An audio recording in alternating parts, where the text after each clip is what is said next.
संजीव जी की कहानी अपराध का अगला भाग।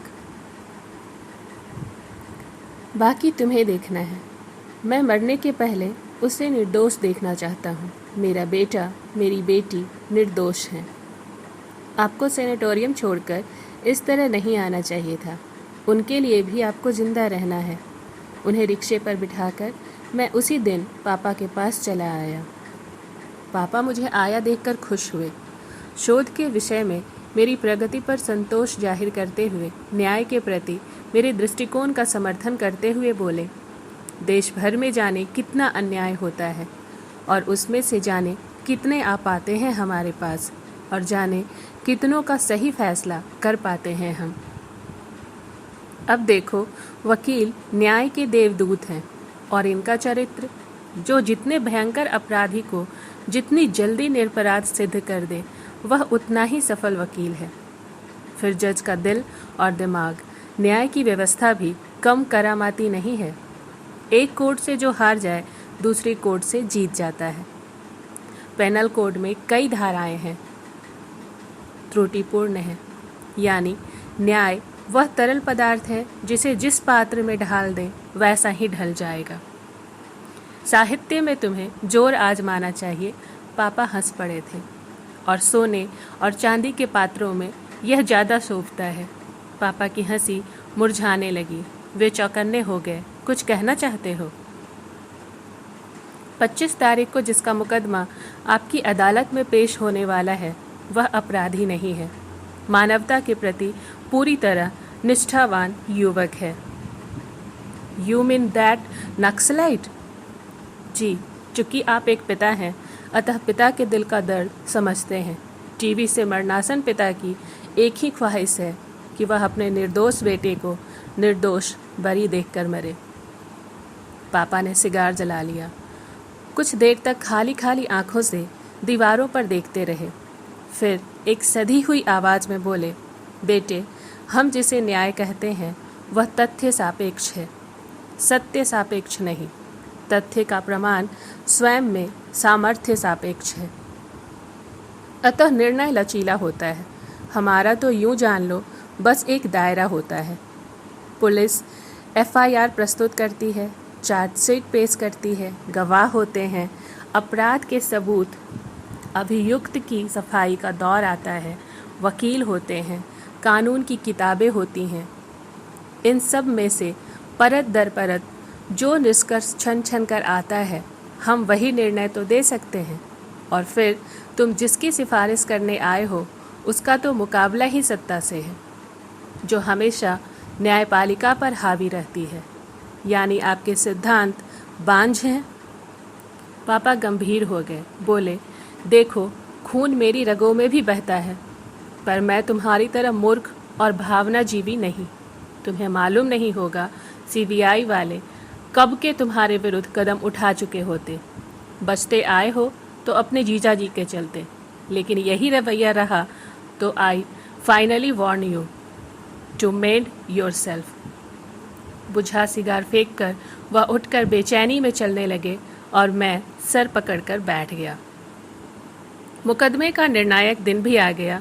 वकील के लाख समझाने के बावजूद सचिन ने एक शब्द तक न कहा अपनी सफाई में, सिवाय उस बयान के जो जब भी यादों को कुरेदता है तो हर्फ दर हर्फ विस्फोट करता शोलों के अंबार भर देता है जेहन में।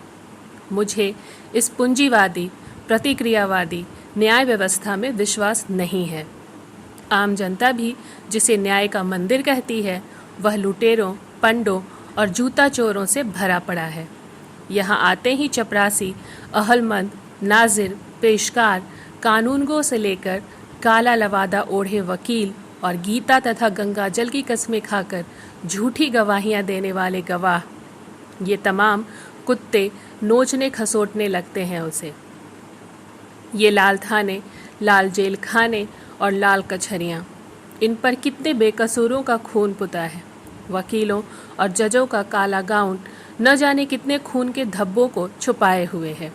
परिवर्तन के महान रास्ते में एक मुकाम ऐसा भी आएगा जिस दिन इन्हें अपना चरित्र बदलना होगा, वरना इनकी रोवीली बुलंदियां धूल चाटती नजर आएंगी।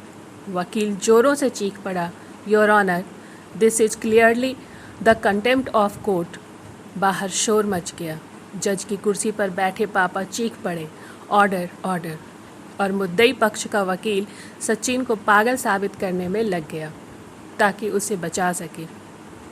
सचिन को अपराधी करार देते हुए सजा हो गई। फैसला सुनते ही मेरे पास ही बैठे राखाल बाबू फफक फफक कर रो पड़े। मुझे याद है मैंने उन्हें सहारा देकर रिक्शे पर बिठाया। बाद में हमने सुना कि जेल से जाते समय रास्ते में ही पेशाब करने के बहाने जंगलों में सचिन ऐसा गायब हुआ कि पुलिस ढूंढती रह गई। रोग और चिंता से जर्जर राखाल बाबू यह सदमा बर्दाश्त न कर सके और रानी और बुलबुल को निर्दोष देखने का सपना लिए हुए ही दुनिया से चले गए। पुलिस उनकी मृत्यु के 2 दिन बाद तक सेनेटोरियम के चारों ओर सादे लिबास में घूमती रही, मगर न रानी आई न बुलबुल। लाश जब सड़ने लगी तो पुलिस की मदद से सेनेटोरियम वालों ने ही उनकी अंत्येष्टि की।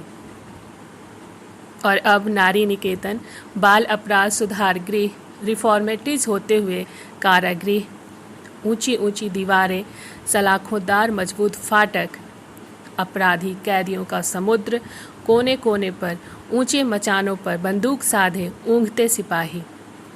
विभिन्न सूत्रों से पता लगा कि सचिन नाम का एक बंगाली युवक और संघमित्रा नाम की एक औरत कुछ दिन हुए ट्रांसफ़र होकर सेंट्रल जेल में आए हैं। जल्द ही मैंने शोध के निमित्त सेंट्रल जेल जाने की अनुमति प्राप्त कर ली। विशाल रकबे में बिखरी दुर्भेद बदसूरत दीवारों से घिरी केंद्रीय कारा अधीक्षक, जो मेरे मजिस्ट्रेट भैया के मित्र थे, मुझे बताते चल रहे थे यह जेल भारत की सबसे बड़ी जेलों में से एक सेल्यूलर जेल है। साइकिल स्पॉक्स की आकृति में फैले हुए सेल धुरी पर केंद्रीभूत हो उठते हैं, जहां से कंट्रोल टावर इन सब पर निगरानी रख सकता है। ये रहे कारखाने, कपड़े, दरियां, काठ और लोहे के छिटपुट सामान बनाते हुए। ये रही लाइब्रेरी, वह रहा मेडिकल, यह रहा पागलों का दड़वा, यह विशाल भीड़ जो देख रहे हो, ये रहे हाजती। उधर उन अलग अलग कतारों में रहते हैं स्टेट प्रिजन्स। बड़े बड़े नेता, विद्वान, लेखक रह चुके हैं यहाँ। एक नज़र मेरे ऊपर पड़े प्रभाव का मुआयना करके वे फिर शुरू हो गए। ये पार्टीशन जनाना सेल के लिए है, कोई पसंद आए तो बोलना। अपने ही मजाक पर वे खीखी करते हुए हंस पड़े और दीवार के पार मेरी कल्पना में संघमित्रा उभरने लगी, मगर तत्क्षण ही स्वराघात से टूट गई। यह रहा टी सेल। सबसे खतरनाक अपराधी यहाँ रखे जाते हैं। किस प्रकार के कितने कैदी हैं, उनकी संख्या तुम्हें इस सूची में मिल जाएगी। उन्होंने दीवार पर टंगी सूची की ओर इशारा किया। ये जगह जगह टंगी हुई है। मुझे अफसोस है, तुम्हें हम फांसी के किसी कैदी से नहीं मिलवा सकेंगे। हंसते हुए उन्होंने सूची में मृत्युदंड दंडित कैदियों के आगे इशारा किया। वहाँ क्रॉस लगा हुआ था। कंट्रोलिंग टावर पर से उन्होंने मुझे दूर स्थित फांसी के मंच और वीरान कंडेम्ड सेल भी दिखाए। कहाँ कहाँ जाना है, क्या क्या सवाल कर सकते हो, इसकी शर्तें तुम्हें दी जा चुकी हैं। फिर भी एहतियात के तौर पर बता दूं, सेल नंबर 15, 16, 17 में मत जाना, नक्सली सेल है। कुछ ही दिनों में उन सब से ऊब गया। सफ़ेद धोती, हाफ कमीज, टखनों की ऊपर पजामा, मेरी पारदर्शनी नज़र इनमें अपराध के चिन्ह ढूंढने में असफल रही। यह सवाल बराबर कोसता रहा कि आखिर कौन सी मजबूरी है कि लोग अपराध में प्रवृत्त हो जाते हैं, और वह कौन सी विभाजन रेखा है जिसके तहत ये शिनाख्त किए जा सकते हैं। सारा मामला सरसों में भूत जैसा विरोधाभासों से ग्रस्त था। नारी निकेतन बाल अपराध सुधार गृह के सिद्धांतों और आचरणों में गहरी खाई थी। कैदियों के नाम पर मिलने वाला राशन खाते हुए जेल के कर्मचारी के भेंट बन बन कर राज करते हुए धाकड़ दादा कैदी, उसके तथा जेल के जरखेदार गुलाम बने रिश्ते और पिसते हुए पिद्दी कैदी, वही वर्ग विभाजन, वही वर्ण विभाजन, जेल की बदसूरत ऊंची प्राचीरों में घुटकर रह जाने वाली यातनाओं की चीखें और अलमारियों में करीने से सजी पर जाले की जंजीरों में बंधी जेल मैनुअल्स की पोथियाँ। वह सेल्यूलर जेल मुझे मकड़ी के जाले जैसा लगा। रेशे रेशे में आ बिंधे थे इंसान और बीच में मकड़ी के स्थान पर खड़ा था कंट्रोलिंग टावर। जज्बातों की तरह जलते हुए दिन कैदियों के समुद्र में डूबते उतराते संतरण करते हुए बुझ रहे थे और दुस्वप्नों जैसी नाउम्मीद लंबी रातें police manuals, jail manuals, sociology, psychology, आंकड़ों, ग्राफों में तिरोहित हो रही थी। मेरी एक खोज पूरी हो रही थी और एक का कुल किनारा भी नज़र नहीं आ रहा था। डिस्पैरेट होकर एक दिन जेल सुप्रिटेंडेंट के दफ्तर में जा पहुंचा। वे उस समय एक नवागत नक्सली कैदी से जाने क्या उगलवाने के चक्कर में परेशान हो रहे थे। मेरे सामने एक ही जोरों का मुक्का उसके जड़ों पर पड़ा और उसका चश्मा दूर जा छिटका। वे फिर से बड़ी निर्दयतापूर्वक उसके बालों को पकड़कर नोचने लगे। मुझे देखा तो वापस ले जाने का हुक्म देकर बैठ गए। नक्सली युवक अपना खून पोंछने की बजाय अपना चश्मा टटोलने लगा। चश्मे के अभाव में उसकी स्थिति अंधे जैसी हो रही थी। मुझसे रहा न गया, मैंने स्वयं चश्मा उठाकर उसे दिया तो पता चला उसके कांच दरक चुके थे। साले ने मूड ऑफ कर दिया। हाँ, तुम कहो अपनी। जेल अधीक्षक प्रकृतिस्थ होने की कोशिश में मुस्कुराए। मुझे संघमित्रा और सचिन से मिलना है, जरूरी तफ्तीश के लिए। सचिन से तो नहीं मिल सकते, ऊपर से बिना अनुमति प्राप्त किए। हाँ, संघमित्रा को बुलवाए देता हूँ। उनके हुक्म पर थोड़ी देर में एक मेट एक युवती को लेकर उपस्थित हुई। लो आ गई। वे भद्दे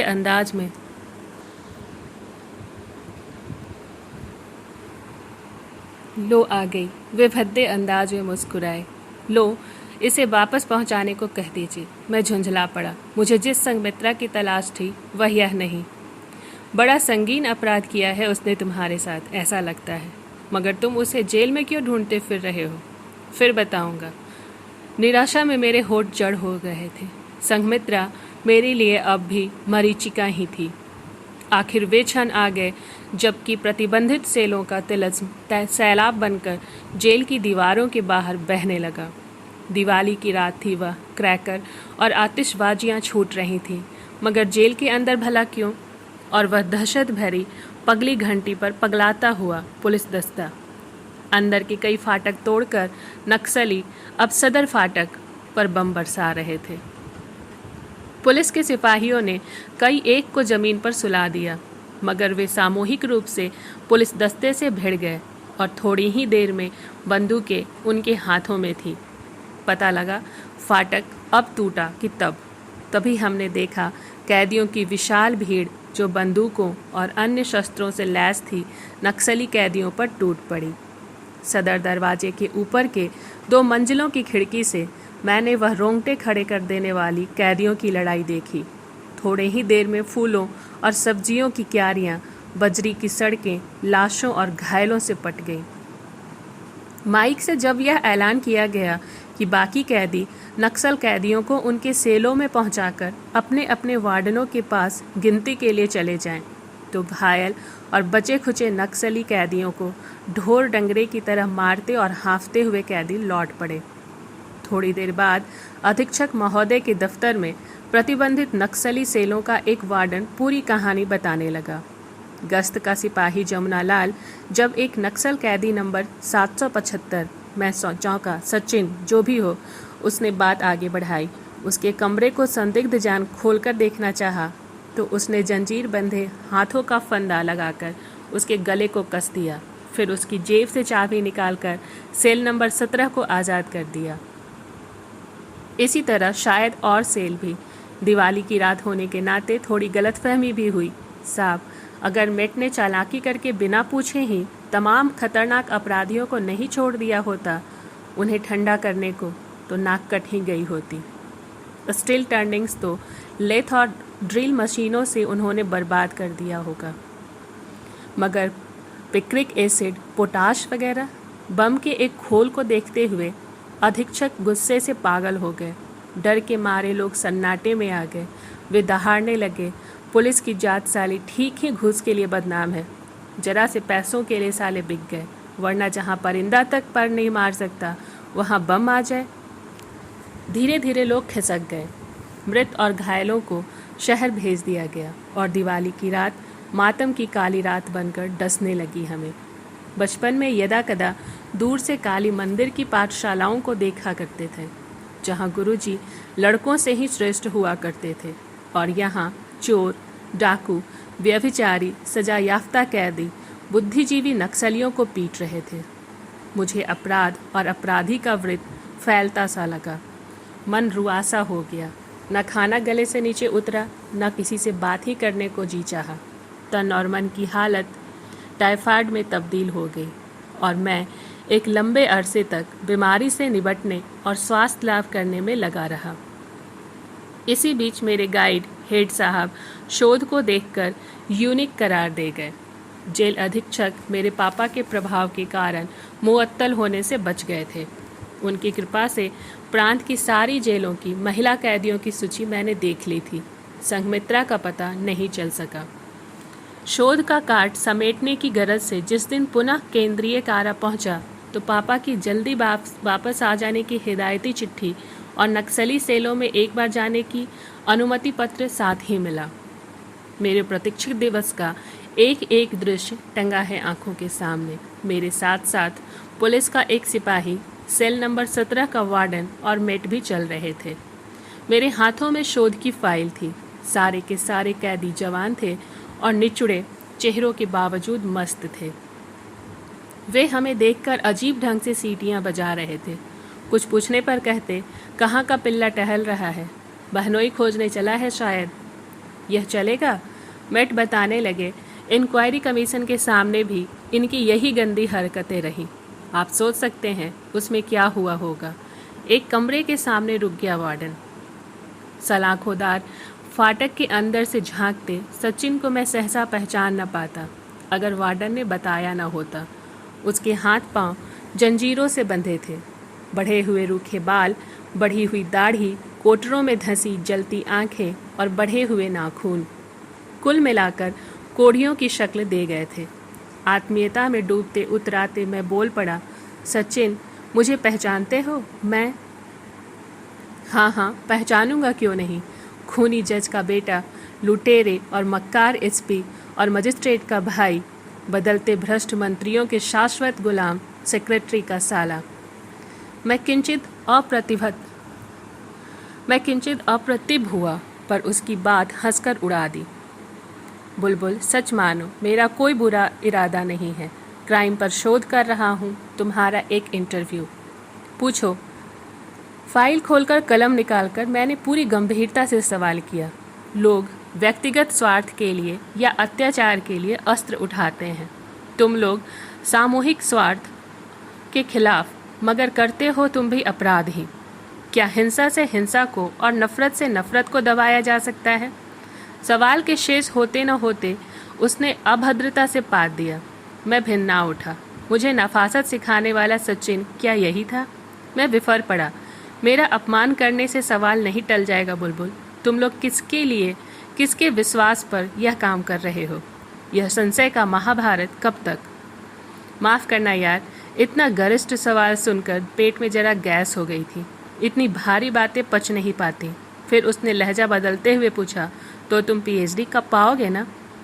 हाँ, मैं उसके तेवर को तौलने लगा। फिर कोई ऊंचा ओहदा? शायद। ज़रा फाइल देख सकता हूँ? मैं पहले हिचका, मगर उसकी पुरानी अंतरंगता का ख्याल करके फाइल उसे दे दी। मगर मन की लालसा जवान पर आई। बुलबुल, प्लीज़ बताओ, रानी कहाँ है? मेरी बात जैसे उसने सुनी ही नहीं। फाइल के पन्ने पलटते हुए बोल पड़ा, तो तुमने इतने विभिन्न प्रकार के अपराधियों और कैदियों का अध्ययन किया है? वाह! और यह दार्शनिक पक्ष, टैपिन, रेलबेस, मारिस, टैफ्ट, कोल्डराइन, प्लेटो, कमाल है। इतने सारे आंकड़े, graphs and relative analysis survey jail में मिले इन लोगों से? हाँ, मैं भूल गया अपनी प्रशंसा पर, मगर एकाएक उसे जैसे सन्निपात हो गया। तो तुमने इतने कैदियों का अपमान किया है और इस अपमान को भुनाकर तुम सम्मानित होना चाहते हो? इसीलिए यह दलाली और सवालों के चोचले। तुम्हारी नीयत अपराध मिटाने की नहीं, उस पर फलने फूलने की है। मैं पूछता हूँ, किसने तुम्हें आने दिया अंदर? इसे चिड़ियाखाना समझ रखा है क्या? उसने फाइल उठा ली। हाथ की जंजीरें झनझना उठी। मेरे दिल की धड़कनें बढ़ गई। रुको, पीछे से कारा अधीक्षक आते हुए बोले। मुझे मालूम नहीं था कि तुम इनके दोस्त हो। देखो, डोंट बी इनपेशेंट। अफसोस है, इतने संगीन अपराध तुमने किए हैं कि कोर्ट से कभी भी फांसी का परवाना आ सकता है। तुम्हारे सामने तुम्हारे मित्र एक आदर्श हैं। तुम अपराध में प्रवृत्त हो और वह उससे निवृत्ति के उपायों पर शोध कर रहा है। अगर तुम अभी से भी रिपेंट करते हुए अपने आप को सुधारो तो राष्ट्रपति के पास मर्सी पिटीशन के तहत तुम्हें बचा लेने में हम कुछ उठा नहीं रखेंगे। उनका इतना कहना था कि सचिन के मुंह का बलगम उनके मुख पर ताले सा जा चिपका और फाइल मेरे मुंह पर। पन्ने पन्ने छितरा गए और मैं पागलों की तरह जल्दी जल्दी बटोरने लगा अपनी अमूल्य निधि को। वार्डन दौड़कर पानी लाने चला गया और मेट और सिपाही कहीं से 2 छड़ लाकर लगे कोंचने और पीटने बेरहमी से उसे, जैसे सर्कस के किसी खूंखार पशु के अचानक हिंसक हो जाने पर सर्कस के नौकर किया करते हैं। वह घों घों करके चित्कार कर रहा था। कारा अधीक्षक ने ही न छुड़वाया होता तो शायद उसकी जान लेकर छोड़ते। सामान जीप में रखा जा चुका था। बस कारा अधीक्षक की राह देख रहा था। जेलर को कुछ हिदायतें देकर उन्हें लौट आना था। यूं और दिन होता तो जेल के अंदर ही उनसे मिलाता, पर घटना के बाद से मन कैसा कैसा हो गया था और बीच के 3 दिन शोध के बिखरे कामों को तरतीब देने के उद्देश्य से मैं अपने मंझले भैया के यहाँ गुजार कर आया था। कारा अधीक्षक उदास सा चेहरा लेकर मेरे सामने रुके। जब तुम पहल आए थे तो मैंने मजाक किया था कि मुझे अफसोस है, फांसी के कैदी से नहीं मिलवा सकूंगा तुम्हें, मगर तब नहीं जानता था कि जाते समय मजाक क्रूर सत्य बनकर सामने आएगा। मैं चुपचाप ताकने लगा उन्हें। सचिन को फांसी मिलेगी। मिलोगे नहीं उससे जाते समय? उनकी आवाज़ भीगी हुई थी। मेरे होठ थरथराए, पर आवाज़ नहीं फूटी। यंत्र चलित सा उनके पीछे पीछे चल पड़ा। मैंने गौर किया, मुख्य द्वार से कंट्रोलिंग टावर तक की सभी सूचियों में परिवर्तन कर दिया गया था। मृत्युदंड दंडित कैदी कुल संख्या 1। सचिन मुझे देखते ही शिक्षकों के पास आ गया। आज शायद जा रहे हो, पहल उसी ने की। मेरी फांसी तक नहीं रुकोगे? व्यवस्था की पीठिका पर टंगे मेरे वजूद के सवाल या निशान से कतराने लगा है तुम्हारा शोध? उसकी व्यंग्य भरी हंसी निरुत्तर कर गई मुझे। मैं निर्वाक निर्निमेष ताकता रहा उसे। रानी को पूछ रहे थे ना उस दिन? हाँ, मेरी सारी चेतना सिमट आई उसके सवाल पर। She had been brutally butchered long ago. कैसे? मैं चीख पड़ा। उसके गुप्तांग में रूल घुसाकर मत कर मारा गया। ओह!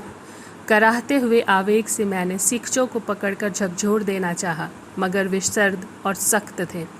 आंखों के आगे अंधेरा छा गया। मेडिकल की मेधावी छात्रा, जेनेटिक्स पर रिसर्च करने का दम भरने वाली रानी एक सामान्य पुलिस के हाथों क्राइम लगा अभी अभी क्रौंचवध हुआ है। फिजा में दूर दूर तक दहशत भरी दर्दनाक चीखें भर उठी हैं। इसके बाद न कुछ वह बोला न मैं। उसने मेरा कंधा थपथपाया और पथराई आंखों से हम जुदा हो गए। जेल से अपनी एक पूरी दुनिया गंवा कर लौट रहा हूँ। पता नहीं पापा मेरे शोध कार्य को कैसे भुनाएंगे, मगर शोध अभी हुआ कहाँ। हाइड्रोजन बम के न्यूक्लियर फिजन की श्रृंखला की तरह अपराध का रक्त बीज फैलता ही जा रहा है। ठहराव, ट्रेन चली जा रही है और शोध के पन्ने फड़फड़ा रहे हैं मेरे दिमाग में। क्या यही मान लेना होगा कि मनुष्य का सबसे बड़ा अपराध यही है कि जन्मा होने मात्र से वह दूसरे के अस्तित्व में बाधक है? प्लेटो ने यहाँ तक कहा है कि अपराध भी प्रतिभा संपन्न व्यक्ति ही कर सकते हैं। डार्विन की थ्योरी ऑफ इवोल्यूशन में जिंदा रहने के लिए सबलों समर्थों का निर्बलों असमर्थों पर यही अपराध भरा संघर्ष नहीं है? हेगेल ने भी क्या संक्रमण और संघात के इसी स्नायकत्व को नहीं स्वीकारा? मार्क्स की वस्तु और क्रियाओं के घात प्रतिघात की बात में इसी संघर्ष का दूसरा रूप नहीं है?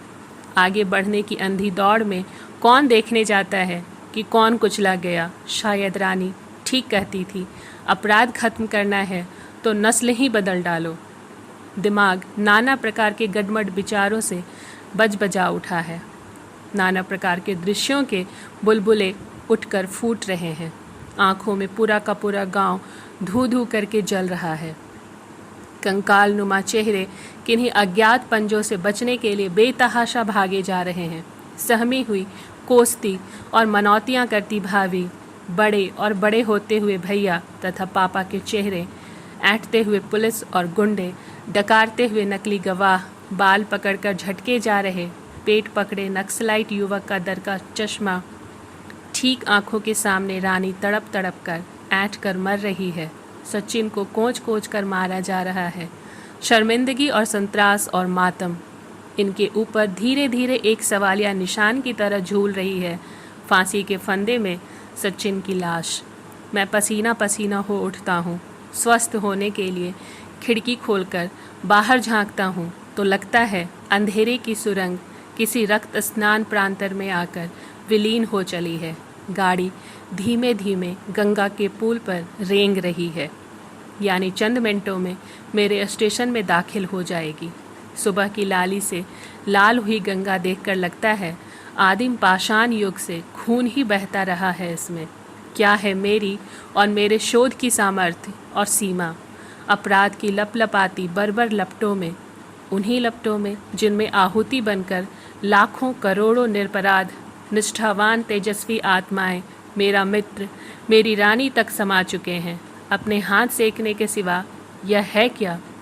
इससे बढ़कर गर्हित अपराध और क्या हो सकता है? कर सकूंगा मैं सत्ता, व्यवस्था और समाज के तमाम अपराधी पुर्जों को जेल में? शायद नहीं, क्योंकि मैं पैरासाइट हूँ, क्योंकि वे मेरे अपने पिता, भाई, स्वजन, मित्र और औजार हैं। फिर यह शोध, कितना गंदा मजाक है यह शोध। मेरे हाथ लहराते हैं और शोध की पूरी फाइल छपाक से गंगा में जा गिरती है। लगता है सीने पर पड़ा हुआ अपराध का पहाड़ फिसल कर जा गिरा है गंगा में। स्टेशन पर उतरते ही अगवानी के लिए आए विभागाध्यक्ष के साथ माँ को देखकर याद आता है, साधु ने शायद ठीक ही कहा था कि मेरी मौत पानी में होगी। शायद पूरा भविष्य डुबा दिया है मैंने पानी में, और विद्रूप में मेरे होठ टेढ़े हो उठे हैं।